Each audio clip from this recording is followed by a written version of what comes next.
یہ کتاب جو میں پڑھ رہا ہوں حضرت حکیم الامت مولانا اشرف علی صاحب تھانوی رحمۃ اللہ علیہ کے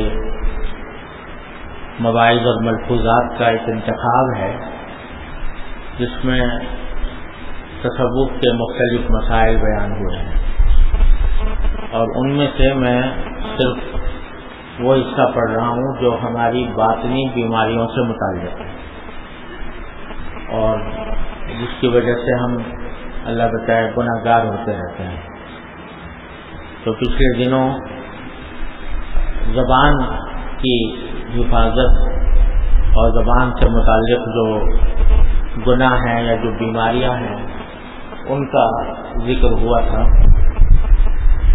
اب یہ آج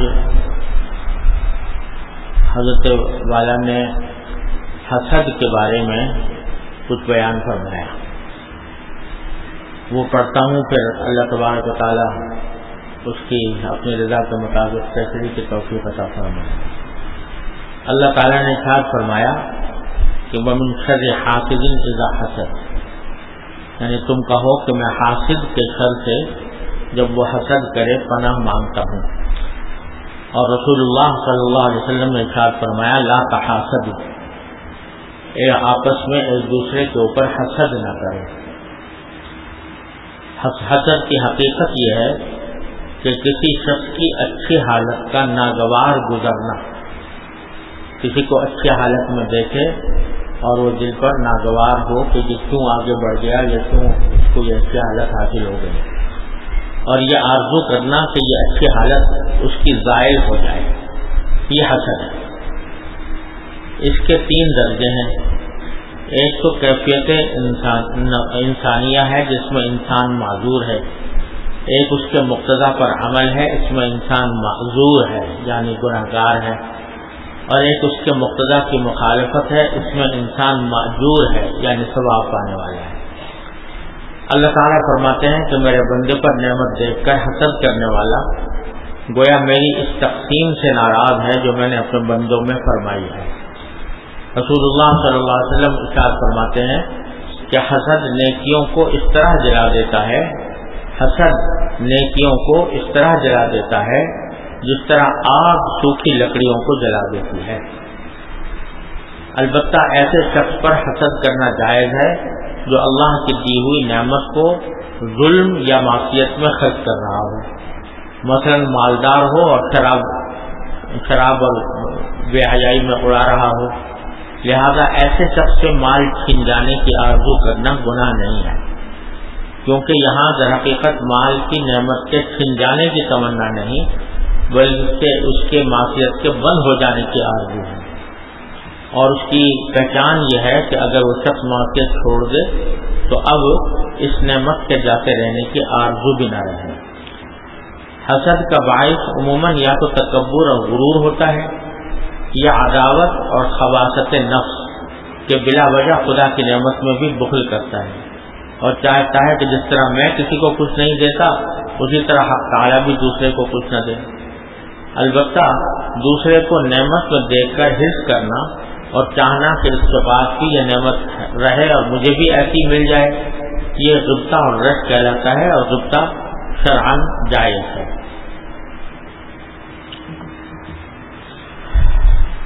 یہ قرآن کریم نے بھی حسد کی مذمت فرمائی ہے، اور حدیث میں بھی رسول کریم صلی اللہ علیہ وسلم نے حکم دیا کہ لا تحاسدوا، ایک دوسرے کے اوپر حسد نہ کرو۔ حسد کی حقیقت جیسا کہ حضرت نے بیان فرمائی یہ ہے کہ کسی شخص کو اچھی حالت میں دیکھ کر دل کو اڑھن ہو کہ اس کو یہ اچھی حالت کیوں حاصل ہو گئی، کسی کا مال دولت زیادہ ہے، کسی کو زیادہ مالدار دیکھا تو اس کی وجہ سے دل میں رنج پیدا ہوا کہ یہ اتنا مالدار کیوں ہو گیا، کسی کی شہرت زیادہ ہو گئی اس کی وجہ سے دل میں حسد پیدا ہوا کہ اس کی شہرت کیوں بڑھ گئی، اور کسی کو اگر علم کے اندر ترقی حاصل ہوئی تو اس کے اوپر یہ خیال ہونا کہ اس کو یہ کیوں اس کے علم میں اتنا اضافہ ہوا. تو دوسرے کی اچھائی کو طبیعت ناگوار سمجھے، اس کا نام حسد ہے. اور یہ اتنی بری بلا ہے کہ اللہ بچائے. حدیث میں جیسا کہ ابھی میں نے حدیث پڑھی کہ نبی کریم صلی اللہ علیہ وسلم نے ارشاد فرمایا کہ حسد جو ہے وہ انسان کی نیکیوں کو اس طرح جلا دیتا ہے جیسے کہ خشک لکڑی کو آگ جلا دیتی ہے. جس طرح خشک لکڑی ہو اور آگ لگ جائے اس میں تو وہ جل کر راکھ ہو جائے گی. اسی طرح حسد انسان کی نیکیوں کو جلا دیتا ہے. یعنی جو نیک کام کر رکھے ہیں، نماز پڑھی، روزے رکھے، تلاوت کی، ذکر کیا، تسبیحات کی، صدقہ خیرات کیا، یہ سارے نیک اعمال ہیں. لیکن اگر حسد کسی کے ساتھ حسد کیا اور حسد کے نتیجے میں جو اس کا ناجائز پہلو ہے وہ اختیار کیا تو اس کے نتیجے میں نیکیاں ضائع ہو جائیں گی. نیکیاں کیسے ضائع ہو جائیں گی؟ کیونکہ کسی بندے کے ساتھ حسد کا معاملہ کرنا یہ اس کی حق تلفی ہے. اور حق تلفی ہونے کی وجہ سے جب کسی بندے کی حق تلفی ہوتی ہے تو جب تک وہ بندہ معاف نہ کر دے اس وقت تک وہ گناہ معاف نہیں ہوتا. اور آخرت میں اگر بغیر معافی کے پہنچ جائے کوئی تو پہلے بھی حدیث سنا چکا ہوں کہ نبی کریم صلی اللہ علیہ وسلم نے ارشاد فرمایا کہ اگر کسی کا حق کسی کے ذمہ واجب ہے تو چاہے وہ کتنی نیکیاں لے کر آیا ہو وہ اصحاب حقوق اس سے اپنا حق مانگیں گے تو اس کے پاس دینے کو کچھ نہیں ہوگا، اپنی نیکیاں ہی دے گا. ان کو نیکیاں دے گا تو وہ ساری کی ساری نیکیاں جو ہے وہ اصحاب حقوق لے کے چلے جائیں گے اور یہ خالی ہاتھ رہ جائے گا. تو اس طرح نیکیوں کو یہ حسد اس طرح جلا دیتا ہے جیسے کہ خوش لکڑی کو آگ جلا دیتی ہے. اللہ تعالیٰ بچائے. اس لیے بڑی فکر کی ضرورت ہے کہ یہ چیز پیدا نہ ہو اور اگر ہو تو اس کا مناسب علاج ہو. اور اس کا علاج بھی حضرت والا نے آگے بیان فرمایا ہے کہ علاج کس طرح کیا جائے. تو حضرت فرماتے ہیں کہ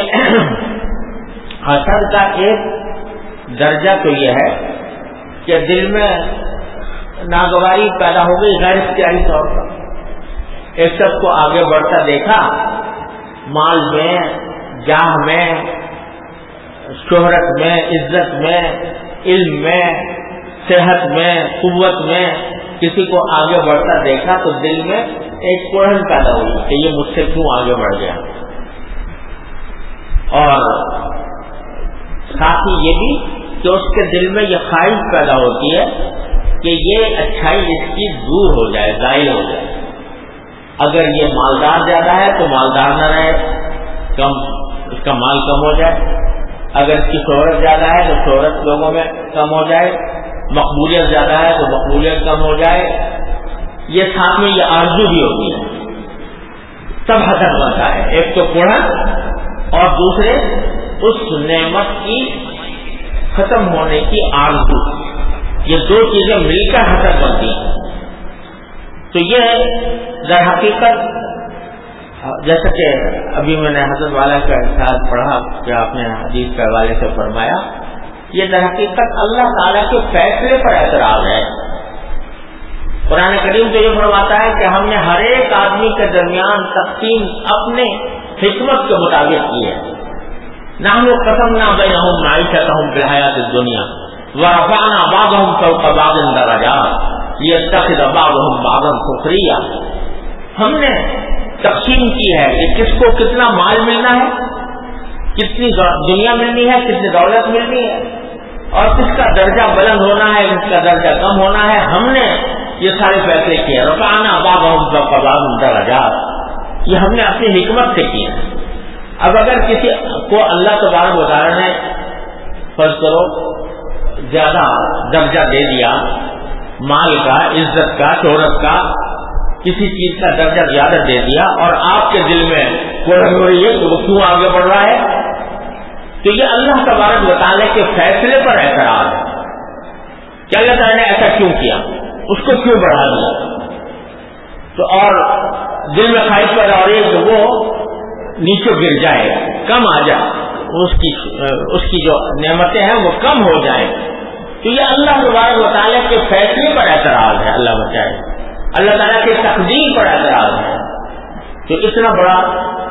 کہ ایک بندہ جو بھنگے کی بھی جس کی کوئی حیثیت نہیں، وہ اللہ تبارک و تعالیٰ کے فیصلے پر اعتراض کرے کہ آپ نے فلاں کو کیوں دے دیا زیادہ، فلاں کو کیوں زیادہ کر دیا. یہ اتنی بڑی گستاخی ہے اللہ تبارک و تعالیٰ کی بارگاہ میں کہ جس کا کوئی انتہا نہیں، کہ اللہ تعالیٰ کے فیصلے پر اعتراض ہو رہا ہے، اللہ تعالیٰ کی تقدیر پر، اللہ تبارک و تعالیٰ کے تقسیم پر اعتراض ہو رہا ہے. یہ اعتراض اللہ بچائے یہ اللہ تبارک و تعالیٰ کے حق کی بھی حق تلفی بھی ہے اور بندوں کے حق تلفی بھی ہے. تو اس لیے یہ جو دل میں خیال ہوتا ہے، حافظ جو ہوتا ہے نا، اس کو اس سے غرض نہیں ہوتی کہ مجھے ملے یا نہ ملے، یہ ہوتا ہے کہ دوسرے کی نعمت ضائع ہو جائے، وہ ختم ہو جائے کسی طرح، وہ مجھ سے آگے نہ بڑھنا پڑے. تو یہ جو حسد ہے یہ اتنی بڑی بلا ہے، لیکن اس کا ایک درجہ تو ایسا ہوتا ہے جو انسان کے اختیار میں نہیں. یعنی کوئی خبر سنی، کسی کی آگے بڑھنے کی خبر سنی کسی چیز میں، اس سے دل میں ایک رنج پیدا ہوا، خود بخود، اپنے اختیار سے نہیں کیا، خود بخود دل میں رنج پیدا ہو گیا. اب یہ کیونکہ غیر اختیاری ہے، اس واسطے حضرت فرماتے ہیں کہ غیر اختیاری ہونے کی وجہ سے اس کے اوپر فوری طور سے تو کوئی گناہ نہیں، فوری طور سے گناہ نہیں ہوتا، اور اس کے اوپر کوئی فوری طور سے عذاب نہیں، کیونکہ انسان کے اختیار سے باہر ہے. لا یکلف اللہ نفسا الا وسعها، اللہ تعالیٰ نے ہر ایک شخص کو اپنی وسعت سے زیادہ کا مکلف نہیں کیا. اگر اختیار کے بغیر ایسا خیال پیدا ہو رہا ہے تو اس پر اللہ تعالیٰ کی طرف سے مواخذہ نہیں ہوتا، جب تک کہ آدمی اس خیال کے اوپر عمل کرتے ہوئے کوئی کام نہ کرے، اس وقت تک نہیں. لیکن عام طور سے ہوتا یہ ہے کہ جب یہ خیال پیدا ہوتا ہے حسد کا، چاہے غیر اختیاری طور پر خیال پیدا ہوا ہو، تو پھر کوئی نہ کوئی بات ایسی سرزد ہو جاتی ہے جو ناجائز اور گناہ ہوتی ہے. مثلا دل میں چونکہ رنج تو تھا ہی اس بات سے کہ فلاں آدمی کی دولت زیادہ ہو گئی، فلاں کی شہرت زیادہ ہو گئی، فلاں کی مقبولیت زیادہ ہو گئی، فلاں کو لوگ زیادہ اچھا سمجھنے لگے، فلاں کی صحت زیادہ اچھی ہو گئی، قوت زیادہ مل گئی. اس پر دل میں رنج تو تھا ہی. اب رنج لیے بیٹھا تھا، اس کے بعد تو اس کا کہیں ذکر چھڑ گیا مجلس میں اس آدمی کا، تو ذکر چھڑنے کے نتیجے میں کیونکہ دل میں رنج بیٹھا ہوا تھا، لیے بیٹھا تھا، تو کوئی کلمہ ایسا بول دیا جس سے یا تو اس کی غیبت ہو گئی، یا اس کے سامنے ہی صحیح لیکن کوئی بات ایسی کہہ دی جس سے تانا ہو گیا اس کے اوپر، کوئی ایسی بات کہہ دی جس سے اس کا استہزاء ہو گیا، مذاق اڑانے کا انداز پیدا ہو گیا، یا کوئی ایسا کلمہ کہہ دیا جس سے اس کی دل آزاری ہو گئی. تو یہ جب دل میں کڑھن لے کے آدمی بیٹھتا ہے اور اس کا علاج نہیں کرتا تو بالآخر یہ کسی نہ کسی وقت میں جا کر اس کے لیے گناہ کا کبھی سبب بن جاتا ہے یہ. اور کوئی بات ایسے سرزد ہو جاتی ہے، منہ سے کوئی بات نکل جاتی ہے، کوئی کام ایسا ہو جاتا ہے کہ اس کو فرضرو طبیعت میں حسد تو لیے بیٹھا ہی تھا، اب کسی موقع پر اس کا فیصلہ کرنے کا وقت آ گیا، اس کے ہاتھ میں مثلا اس کی کوئی درخواست آ گئی، اس کا کوئی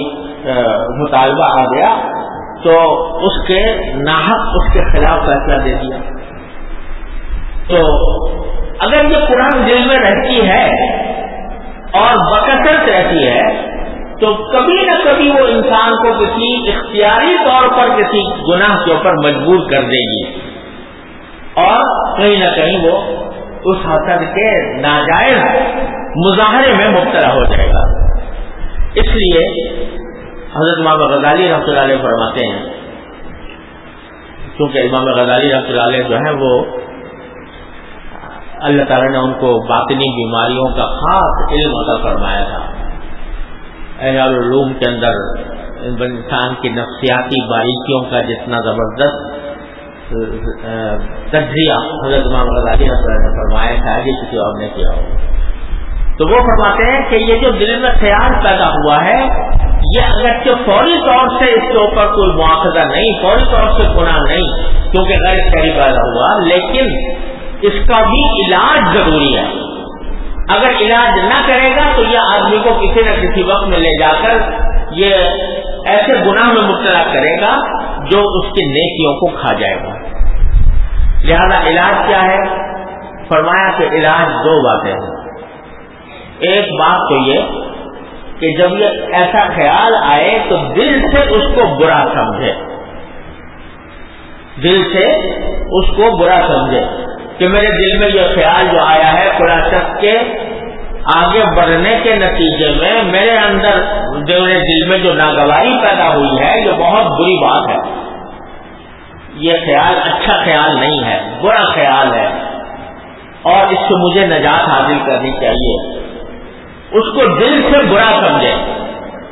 دل سے برا سمجھنے کا ایک لازمی نتیجہ یہ بھی ہونا چاہیے کہ آدمی یہ سوچے کہ میں دیکھو کتنا گندا آدمی ہوں کہ ایسے خیالات میرے دل میں آ رہے ہیں. اگر میں کوئی پاکیزہ حالات والا ہوتا تو ایسا خیال کبھی بھی نہ آتا میرے دل میں. تو اپنی اس خیال کی برائی بھی اور اپنی برائی بھی، اپنا یہ عیب بھی آدمی اس کا محسوس کرے کہ میرے اندر یہ عیب پیدا ہو رہا ہے، اس کو برا سمجھے. اور دوسرا علاج جو حضرت امام غزالی نے فرمایا وہ یہ کہ جس سے حسد ہو، جس سے بھی حسد ہو تو پہلا کام تو یہ کرو کہ اس کے حق میں خوب دعا کرو. جس چیز سے حسد ہو رہا ہے اسی کے بڑھنے کی دعا کرو. اس کے مالداری سے حسد ہے تو دعا کرو یا اللہ اس کے مال میں اور ترقی عطا فرما، اس کو اور برکت عطا فرما. کسی کی شہرت سے، مقبولیت سے حسد ہے تو اس کے لیے دعا کرو کہ یا اللہ اپنے رحمت سے اس کی شہرت اور مقبولیت میں اور اضافہ کر. کسی کے صحت اور قوت سے حسد ہے تو اس کے لیے دعا کرو کہ یا اللہ اس کی صحت اور قوت میں اور زیادہ اضافہ فرما. کسی کے علم سے حسد ہے تو یا اللہ اس کے علم و عمل میں اور برکت عطا فرما اور ترقی عطا فرما. یہ دعا کرو سب سے پہلے. تو حضرت فرماتے امام غزالی رحمۃ اللہ علیہ اس علاج کو ذکر کر کے فرماتے ہیں کہ اگر کوئی حاسد ہے اور وہ یہ کام کرے گا تو جس وقت یہ کر رہا ہوگا، دعا کر رہا ہوگا تو دل پہ آرے چل جائیں گے، کیونکہ دل تو چاہ رہا ہے کہ کسی طرح اس کا منہ نوچ لوں، دل تو چاہ رہا ہے کسی طرح اس کو میں اور زیادہ ذلیل کروں، دل تو چاہتا ہے کہ اس کا مال دولت چھن جائے اور دعا یہ کر رہا ہے کہ اللہ اس کے مال میں اضافہ کر، اس کے دولت میں اضافہ کر، اس کے ساز و سامان میں اضافہ کر. تو آرے چل جائیں گے اس وقت. لیکن اگر یہ آرے نہیں چلاؤ گے تو یہ حسد کی بیماری ایک زہر کی طرح تمہارے اندر سرایت کرتی جائے گی، جیسے کہ انسان کے زہر میں، انسان کے جسم میں زہر سرایت کر جاتا ہے، اس طرح سرایت کرتی جائے گی یہاں تک کہ تمہیں یہ زہریلا بنا کر چھوڑے گی. تو فرمایا اس کے حق میں دعا کرو. یہ پہلا علاج ہے اور یہ علاج بڑا سخت ہے، لیکن یہ کڑوا گھونٹ پی کر ہی انسان بیماری سے نکل سکتا ہے. جب آدمی کوئی بیماری میں ہوتا ہے تو کڑوی دوا پینی پڑتی ہے بعض اوقات، لیکن اگر وہ کڑوی دوا سے پرہیز کرے اور یہ سوچے کہ بہت کڑوی ہے میں نہ پیوں تو بیماری برقرار رہے گی. حضرت فرماتے ہیں کہ یہ کڑوا گھونٹ پینا ہی ہوگا. دعا کرو اس کے حق میں. دوسرا یہ کہ اس کے دوسروں کے سامنے اس کی تعریف کرو. جو اس کے اچھے اوصاف ہیں ان کا ذکر کرو دوسروں کے ساتھ، اور ساتھ میں یہ بھی کہ اگر اس کے ساتھ کوئی اچھائی کر سکتے ہو اور اس کو کوئی فائدہ پہنچا سکتے ہو، اس کے ساتھ نیکی کر سکتے ہو تو وہ کرو۔ یہ دوسرا علاج جو ہے پھر بھی لوگ اس لیے اتنا بھاری نہیں ہوتا کہ جب آدمی حاسد ہوتا ہے تو اپنے حسد کو وہ ظاہر بھی نہیں کرتا دوسروں کے اوپر، لہذا وہ اگر کبھی ذکر آئے گا تو ایک دم سے کوئی ایسا رویہ اختیار کرنا جس سے لوگ سمجھے کہ یہ اس سے حسد کر رہا ہے۔ یہ بعض اوقات آدمی اس سے پرہیز کرنے کی کوشش کرتا ہے، کچھ نہ کچھ کہہ دیتا ہے، لیکن جب تنہائی میں اللہ تعالیٰ کے سامنے بیٹھے ہو اور وہاں کوئی نہ دیکھنے والا ہے نہ کوئی سننے والا ہے، نہ وہاں پر دکھاوے کی کوئی ضرورت پیش آ رہی ہے، نہ ریاکاری کی ضرورت پیش آ رہی ہے، وہاں جب تم اللہ تبارک و تعالیٰ کے بارگاہ میں دعا کرو گے محسود کے لیے، اس شخص کے لیے جس سے حسد ہے، تو یقیناً اللہ تبارک و تعالیٰ اس بیماری کو تم نے چونکہ اپنے اوپر زبردستی کر کے اپنا علاج کیا اس بیماری کا، تو اس بات سے اللہ تبارک و تعالیٰ انشاءاللہ اس سے تمہیں نجات عطا فرمائیں گے۔ تو خوب دعا کرو اس کے حق میں، اور ساتھ میں اس کے لیے ایسے جو بھی نیکی اس کے ساتھ کر سکتے ہو، اس کی تعریف کر سکتے ہو، اس کے ساتھ کوئی اور بھلائی کر سکتے ہو تو وہ کرنے کا اہتمام کرو۔ جب یہ علاج کرو گے تو انشاءاللہ ثم انشاءاللہ رفتہ رفتہ یہ جو خیال آنے لگا ہے یہ دور ہوتا جائے گا اور یہ تمہیں ہلاکت میں کم از کم مبتلا نہیں کرے گا۔ اور اللہ تبارک و تعالیٰ کی سنت یہ ہے کہ جب کوئی بندہ اپنی کسی بیماری کا علاج کرنے کے لیے کوئی اقدام کرتا ہے تو اللہ تبارک و تعالیٰ اپنے فضل و کرم سے اس میں تاثیر پیدا فرما دیتے ہیں اور پھر اس کو محفوظ فرما دیتے ہیں قسم کی بیماریوں سے۔ اور حاصل اس سب کا یہ ہے جو میں پہلے بھی بار بار عرض کرتا رہتا ہوں کہ بھائی اللہ تبارک و تعالیٰ نے جو نعمتیں عطا فرمائی ہیں، جو ہمیں عطا فرمائی ہیں، ان کی قدر کرو۔ ان کی کیونکہ ناقدری ہوتی ہے لہذا دوسروں کی طرف دھیان جاتا ہے، دوسروں کی طرف دھیان جاتا ہے کہ اس کے بعد یہ نعمت، اس کو یہ نعمت ملے گی، اس کو یہ نعمت ملے گی۔ ارے تمہیں جو کچھ ملا ہے اس کو تو اس کی قدر تو کرو، اس کا شکر تو ادا کرو کہ اللہ تبارک و تعالیٰ نے مجھے کتنی نعمتوں سے نوازا ہے اور کیا کیا نعمتیں مجھے عطا فرما رکھی ہیں۔ میرے حضرت والا حضرت عارف قدس اللہ تعالیٰ سے رہو عجیب بلکار نے ان کو باتیں اللہ تعالیٰ نے تلقین فرمائی تھی، تو فرمایا کرتے تھے کہ بھائی دوسروں کی طرف نگاہ ہی کیوں جائے، سب سے پہلے تو اپنے آپ کو دیکھو، تمہارے اندر تم پر اللہ تعالیٰ کی کیا نعمتیں ہیں اور تم ان نعمتوں کا کیا استعمال کر رہے ہو، اس نعمتوں کی کیا قدر کر رہے ہو۔ دوسروں کو کیا دیکھتے ہو، دوسروں کے اعمال کا تم جواب دے نہیں، تم سے آخرت میں ان کے بارے میں سوال نہیں ہوگا،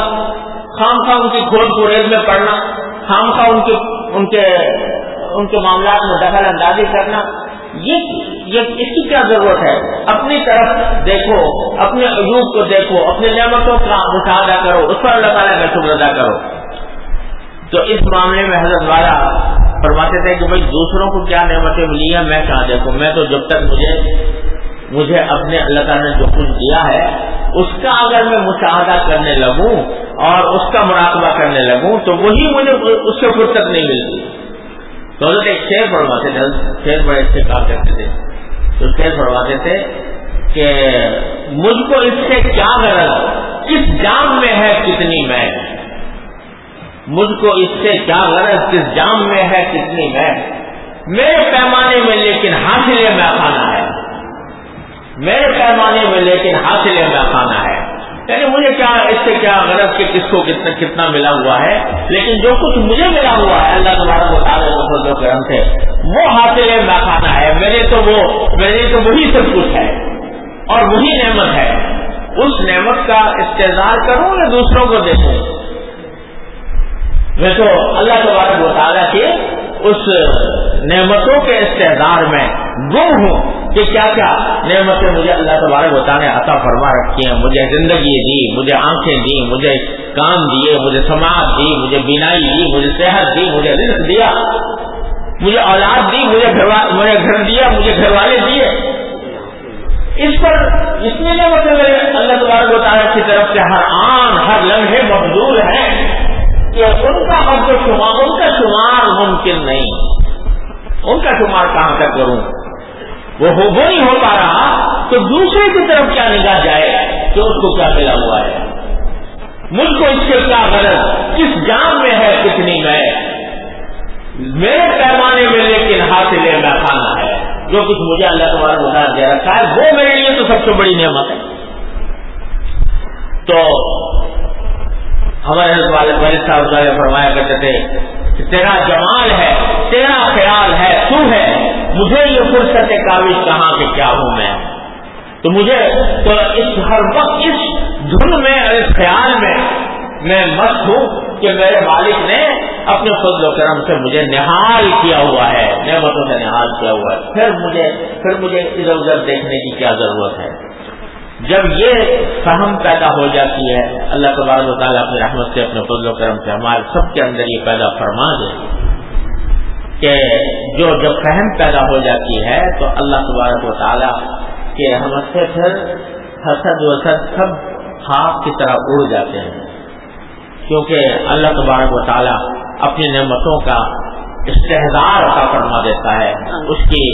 فکر، اس کے اوپر شکر کی اس کی توفیق عطا فرما دیتا ہے. تو پھر دوسروں کی طرف خیال ہی نہیں جاتا کہ اسے کیا کر رہے ہیں، کیا دوسروں کے عیوب کی طرف یا دوسروں کی آگے بڑھنے کی طرف. ارے جو کچھ بھی مجھے ملا ہے وہ میرے لیے نعمت ہے، بس میں اسی کے اوپر اللہ تبارک و تعالیٰ کا شکر گزار ہوں. تو یہ بات پیدا ہوتی ہے، وہی رفتہ رفتہ اسی بات سے جو بار بار عرض کرتا رہتا ہوں کہ خیالات کی رو، ہمارے خیالات کی جو رو ہے وہ دن رات ایک طرف چلی ہوئی ہے، دنیا کے کاموں کی طرف، دنیا کی لذتوں کی طرف، دنیا کی راحتوں کی طرف، دنیا کی ترقیات کی طرف. اس کو ذرا سا اس کا رخ موڑ کر اس کو اللہ تبارک و تعالیٰ کی رجوع اللہ کی طرف اس کا موڑ لو کہ جب کوئی اچھائی سامنے آئے تو اللہ تبارک و تعالیٰ کی کا شکر ادا کرو، کوئی اچھی لذت حاصل ہو تو اللہ تعالیٰ کا شکر ادا کرو، کوئی راحت ملے تو اللہ تعالیٰ کا شکر ادا کرو. شکر کی رنگ لگاؤ، اللہ تعالیٰ کی نعمتوں کے پر شکر کی رنگ لگاؤ. جو بندہ شکر کرنے والا ہوگا اور کثرت سے شکر کرے گا تو اس کو انشاءاللہ شیطان بہکا کر حسد کے راستے پر نہیں لے جا سکتا، کیونکہ وہ تو دن رات حسد جو ہے یہ تو شکوہ ہے. حسد تو شکوہ ہے کہ بھئی اس کو مل گیا، کیوں مل گیا، یہ شکوہ ہے. اور جو بندہ شکر گزار ہے، اللہ تبارک و تعالیٰ کی نعمتوں کا شکر ادا کرنے والا ہے، وہ گلہ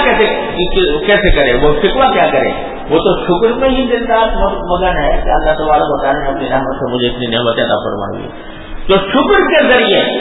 اور رجوع اللہ کے ذریعے، اللہ تبارک و تعالیٰ سے مانگنے کے ذریعے، ایاک نعبد و ایاک نستعین کہہ کر اللہ تعالیٰ سے مانگنے کے ذریعے اپنے خیالات کے رو کو اس طرف لے جاؤ، اللہ تعالیٰ کی طرف لے جاؤ، اللہ تعالیٰ کے سامنے پیش ہونے کی طرف لے جاؤ، اللہ تعالیٰ کے سامنے جواب دہی کے احساس کی طرف لے جاؤ. جو آدمی اپنے خیالات کو اس طرف موڑے گا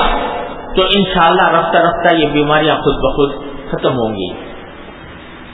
اور موڑنے کا طریقہ یہ ہے کہ صحبت اختیار کرو، اچھی صحبت، ایسے لوگوں کی کہ جن کے خیالات، جن کی باتیں، جن کی فکر وہ اللہ تبارک و تعالیٰ کے رجوع کی طرف ہوں. ان کی صحبت میں اٹھو بیٹھو، اپنی صحبت میں اپنی اٹھنا بیٹھنا، اپنے دوستیاں یہ ایسے لوگوں کے ساتھ رکھو کہ جن کو اللہ تبارک و تعالیٰ نے یہ فکر عطا فرمائی ہے. تو انشاءاللہ رفتہ رفتہ خیالات کا رخ بھی مڑے گا، اور خیالات کا رخ مڑے گا تو انشاءاللہ اللہ تبارک و تعالیٰ ان بیماریوں سے بھی نجات عطا فرمائیں گے جو انسان کے دل کے اوپر مسلط ہو جاتی ہیں. اور پھر بھائی جب کسی کے دل میں یہ ایسا جذبہ پیدا ہو بھی، غیر اختیاری ہی صحیح تو اپنے حق میں بھی دعا کرو کہ یا اللہ یہ میرے دل میں پیدا ہو رہا ہے، اپنی رحمت سے مجھے اس سے بچا لیجیے، اپنی رحمت سے مجھے اس کے برے اثرات سے بچا لیجیے۔ اللہم انی اعوذ بک من الحسد، اللہم انی اعوذ بک من البغض والریاء والحسد والعجب والکبر۔ اللہ تبارک و تعالیٰ سے مانگو کہ یا اللہ مجھے ان باطنی بیماریوں سے اپنے فضل و کرم سے نجات عطا فرما دے۔ خود بھی مانگو اور جس سے حسد ہو رہا ہے اس کے حق میں بھی ترقی درجات کی دعا کرو۔ تو جب آدمی یہ کام بشرطے کے دل میں فکر پیدا، اصل بات فکر کی ہے کہ آدمی کو یہ فکر پیدا ہو جائے کہ میں جب اللہ تعالیٰ کے سامنے پیش ہوں تو یہ میرے دل سے یہ میل کچیل دور ہو چکا ہو، بغض کا میل کچیل، حسد کا میل کچیل اور ریاکاری کا میل کچیل، عجب کا، تکبر کا میل کچیل اللہ تبارک و تعالیٰ سے اس سے پاک کر کے مجھے اپنے پاس بلائے، یہ فکر پیدا ہو۔ کچھ پتہ نہیں کس وقت اس کا آخری وقت آ جائے، کچھ پتہ نہیں کہ کب یہ زندگی ختم ساتھ چھوڑ دے، کب اللہ تبارک و تعالیٰ کی بارگاہ میں حاضر ہو جائے۔ لہذا یہ فکر پیدا کرنے کی ضرورت ہے کہ اللہ تبارک و تعالیٰ ہم جب حاضر ہوں بارگاہ الہی میں تو ان اسمیل کچیل سے پاک صاف ہو کر حاضر ہوں اور کسی گناہ کا داغ دھبا ہمارے نامہ اعمال کے اوپر نہ ہو۔ اور جب کبھی ایسا ہو تو یعنی اس قسم کے خیالات آئیں تو دعا بھی کرو اور استغفار کی کثرت، اللہ تبارک و تعالیٰ کی بارگاہ میں مغفرت مانگنے کی کثرت۔ یا اللہ میں آپ سے مغفرت مانگتا ہوں۔ حضور نبی کریم سرور عالم صلی اللہ علیہ وسلم فرماتے ہیں کہ انی لاستغفر اللہ کل یوم 70 مرہ، میں 70 مرتبہ استغفار کرتا ہوں اللہ تبارک و تعالیٰ۔ حالانکہ نبی کریم صلی اللہ علیہ وسلم معصوم ہے ہر طرح کے گناہوں سے، ہر طرح کے ناجائز کاموں سے اللہ تعالیٰ نے معصوم بنایا، اور یہ بھی فرما دیا اللہ تعالیٰ نے کہ اگر کوئی چھوٹی موٹی لفظ ہوئی بھی ہو آپ کو تو ہم نے سب اگلی پچھلی معاف کر دی ہیں آپ کو، اس کے باوجود استغفار فرماتے ہیں اور اللہ تبارک و تعالیٰ کی بارگاہ میں اس طرح گڑ گڑاتے ہیں کہ میں آپ کے سامنے گناہگار بندہ ہو کر، ذلیل بندہ ہو کر، اپنی گردن جھکا کر آپ سے استغفار کرتا ہوں۔ تو جب نبی کریم صلی اللہ علیہ وسلم یہ استغفار فرما رہے ہیں تو ہم شمار کے دار میں ہیں، لہذا ہر روز استغفار اللہ تبارک و تعالیٰ کی بارگاہ میں اپنے گناہوں کی معافی مانگنا، ہر روز توبہ کی تجدید کرنا، اور رات کو سونے سے پہلے اللہ تبارک و تعالیٰ کی بارگاہ میں حاضر ہو کر یا اللہ آج دن میں جو کچھ مجھ سے گناہ ہوئے، جو کچھ لفظیں ہوئیں، جہاں دل بہکا، جہاں نگاہ بہکی، جہاں خیال بہکے، اے اللہ میں ان سب پر آپ سے مغفرت چاہتا ہوں، آپ کی مغفرت چاہتا ہوں، مجھے اپنی رحمت سے معاف فرما دیجیے۔ یہ کہہ کر یہ توبہ اپنی بارگاہ الہی میں پیش کر کے پھر سوئیں تو انشاءاللہ روزانہ اگر یہ عمل کیا جائے گا تو اللہ تبارک و تعالیٰ کی برکت سے اس قسم کی بیماریوں سے انشاءاللہ نجات عطا فرمائیں گے۔ اللہ تبارک و تعالیٰ اپنے فضل و کرم سے، اپنے رحمت سے مجھے بھی آپ کو بھی اس پر عمل کی توفیق عطا فرمائے۔ اللهم صل على سيدنا محمد وعلى آل سيدنا محمد كما صليت على إبراهيم وعلى آل إبراهيم إنك حميد مجيد۔ ربنا ظلمنا أنفسنا وإن لم تغفر لنا وترحمنا لنكونن من الخاسرين۔ ربنا ظلمنا أنفسنا وإن لم تغفر لنا وترحمنا لنكونن من الخاسرين۔ ربنا آتنا في الدنيا حسنة وفي الآخرة حسنة وقنا عذاب النار۔ یا ارحم الراحمین، یا غیاث المستغیثین، یا امان المستجیرین، یا مجیب دعوت المضطرین، اپنے فضل و کرم اپنی رحمت سے ہمارے تمام چھوٹے بڑے اگلے پچھلے خفیہ علانیہ ہر طرح کے گناہوں کو معاف فرما۔ یا اللہ ہمارے اعمال و اخلاق کی اصلاح فرما۔ اے اللہ ہمیں سیدھے راستے پر چلنے کی توفیق عطا فرما۔ یا اللہ ہمیں اپنے دین کی صحیح فہم عطا فرما۔ یا اللہ اپنی رحمت سے ہمیں اپنے دین کی صحیح سمجھ عطا فرما، اس پر عمل کی توفیق عطا فرما، اس پر استقامت عطا فرما۔ یا اللہ ہماری تمام ظاہری اور باطنی بیماریوں کو اپنے فضل و کرم سے دور فرما دے۔ یا اللہ یا رحمان یا رحیم یا کریم، اپنے فضل و کرم اپنی رحمت سے ہماری تمام ظاہری اور باطنی بیماریوں کو دور فرما دے۔ یا اللہ ہمیں ظاہری اور باطنی صحت عطا فرما۔ یا اللہ یا رحمان یا رحیم، اپنے فضل و کرم سے ہمارے اعمال و اخلاق کی اصلاح فرما دے۔ یا اللہ ہم بے حوصلہ ہیں حوصلہ عطا فرما، ہم بے ہمت ہیں ہمت عطا فرما، یا اللہ یا رحمان یا رحیم یا کریم اپنے فضل و کرم سے ہمیں، ہمارے گھر والوں، متعلقین، احباب سب کو اپنے فضل و کرم سے ہر طرح کے منکرات سے، معصیتوں سے، گناہوں سے اور ہر طرح کے فتنوں سے یا اللہ محفوظ فرما دے، یا اللہ ہر طرح کے فتنوں سے، فساد سے، ہر طرح کی معصیتوں گناہوں سے ہماری حفاظت فرما، نفس و شیطان کے مقائد سے ہماری حفاظت فرما، یا اللہ یا رحمان یا رحیم تمام حاضرین و حاضرات کو ان کے تمام جائز مقاصد میں اپنے فضل و کرم سے کامیابی عطا فرما، یا اللہ سب کی پریشانیوں کو دور فرما، سب کی مشکلات کو آسان فرما، یا اللہ کسی بھی خیر سے محروم نہ فرما، اللہ اپنے رحمت سے اپنے فضل و کرم سے ہمیں ایمان کی پختگی عطا فرما، اے اللہ ہمیں عمل صالح کی اس کے اوپر دوام عطا فرما، اپنے ذکر و فکر سے ہمارے قلب کو آباد فرما، یا اللہ اپنے ذکر و فکر سے ہمارے قلوب کو آباد فرما، یا ارحم الراحمین جن جن لوگوں نے ہم سے دعا کی فرمائش کی ہے اپنی رحمت سے ان سب کے لیے مرادوں کو پورا فرما۔ اللهم انا نسألك من خير ما سألك منه عبدك ونبيك سيدنا محمد صلى الله عليه وسلم، ونعوذ بك من شر ما استعاذك منه عبدك ونبيك سيدنا محمد صلى الله عليه وسلم۔ ربنا تقبل منا انك انت السميع العليم وتب علينا انك انت التواب الرحيم، وصلى الله تعالى على خير خلقه سيدنا مولانا محمد وعلى آله واصحابه اجمعين، آمين برحمتك يا ارحم الراحمين۔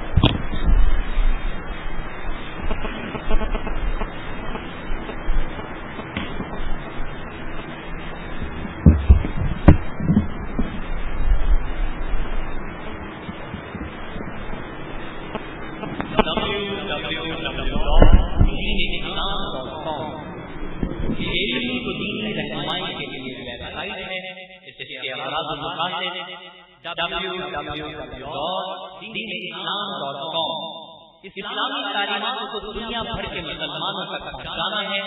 اور اس کے ساتھ عصر حاضر کے جدید مسائل جن کا تعلق زندگی کے کسی بھی شعبے سے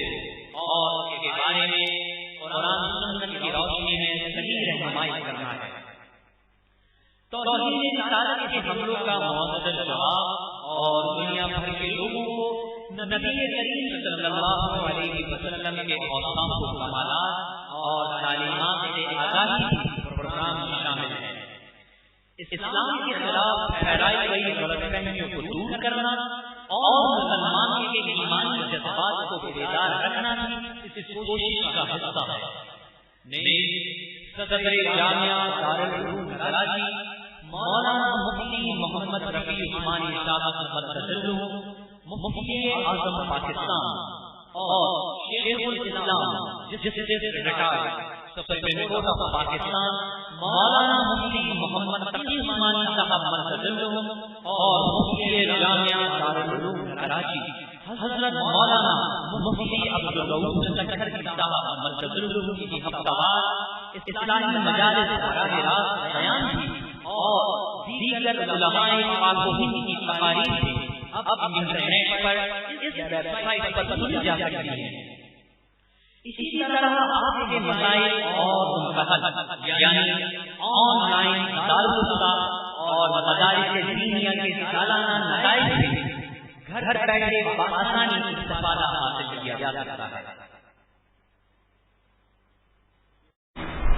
یہ کتاب جو میں پڑھ رہا ہوں حکیم الامت مولانا شبری صاحب تھانوی رحمۃ اللہ علیہ کے مواعظ اور ملفوظات کا ایک انتخاب ہے جس میں تصوف کے مختلف مسائل بیان ہوئے ہیں، اور ان میں سے میں صرف وہ حصہ پڑھ رہا ہوں جو ہماری باطنی بیماریوں سے متعلق ہے اور جس کی وجہ سے ہم اللہ بچائے گناہ گار ہوتے رہتے ہیں۔ تو پچھلے دنوں زبان کی حفاظت اور زبان سے متعلق جو گناہ ہیں یا جو بیماریاں ہیں ان کا ذکر ہوا تھا۔ اب یہ آج